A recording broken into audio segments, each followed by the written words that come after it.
Assalamualaikum warahmatullahi wabarakatuh. Kami dari kelompok 25 ingin menjelaskan seputar materi biolistrik. Apa itu biolistrik? Biolistrik adalah ilmu yang mempelajari tentang potensial listrik pada organ tubuh.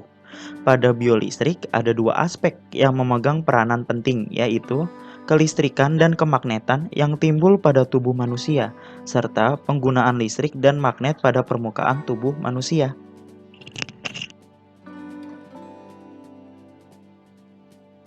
Biolistrik sama dengan sumber energi atau sama dengan ATP. Gerak berhubungan dengan adanya energi yang terdapat dalam tubuh makhluk hidup yang bersumber dari ATP, yang dihasilkan oleh mitokondria dalam proses respirasi sel. Energi yang dihasilkan berupa ion-ion yang memiliki muatan yang berbeda-beda, sehingga mengakibatkan timbulnya perbedaan biopotensial tegangan sel. Tegangan yang paling besar dihasilkan oleh sel-sel saraf dan sel-sel otot.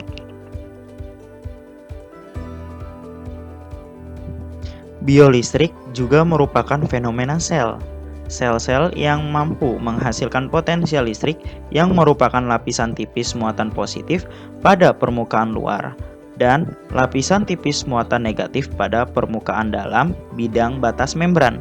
Kemampuan sel saraf menghantarkan isyarat biolistrik sangat penting. Kemampuan sel saraf menghantarkan isyarat biolistrik sangat penting.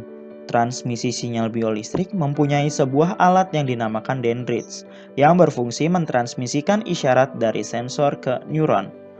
Sinyal listrik yang dihasilkan oleh tubuh berfungsi mengendalikan dan mengoperasikan syaraf, otot, dan berbagai organ.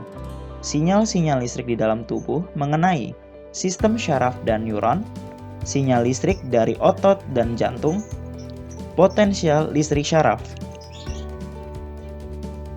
Di sini kami akan menjelaskan dan memaparkan materi tentang biolistrik. Apa sih biolistrik itu?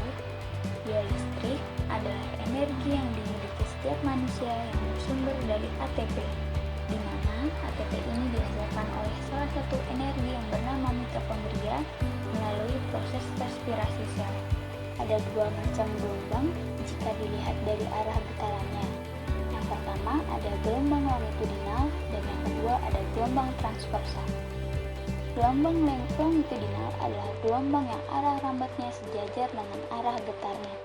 Sedangkan gelombang transversal adalah gelombang yang arah getarnya tegak lurus searah dengan rambatannya. Selanjutnya ada gelombang elektromagnetik dan gelombang mekanik. Ini jika dilihat dari gelombang perantaranya. Gelombang elektromagnetik adalah gelombang yang memancar tanpa media rambat yang membawa muatan energi listrik dan magnet. Sedangkan gelombang mekanik adalah sebuah gelombang yang dalam perambatannya memerlukan medium. Berikutnya ada gelombang stasioner dan gelombang berjalan.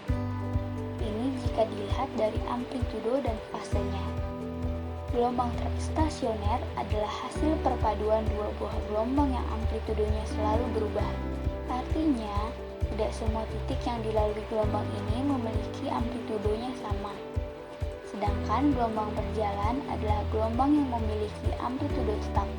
Artinya, titik-titik yang dilalui gelombang mengalami getaran harmonik dengan amplitudo tetap.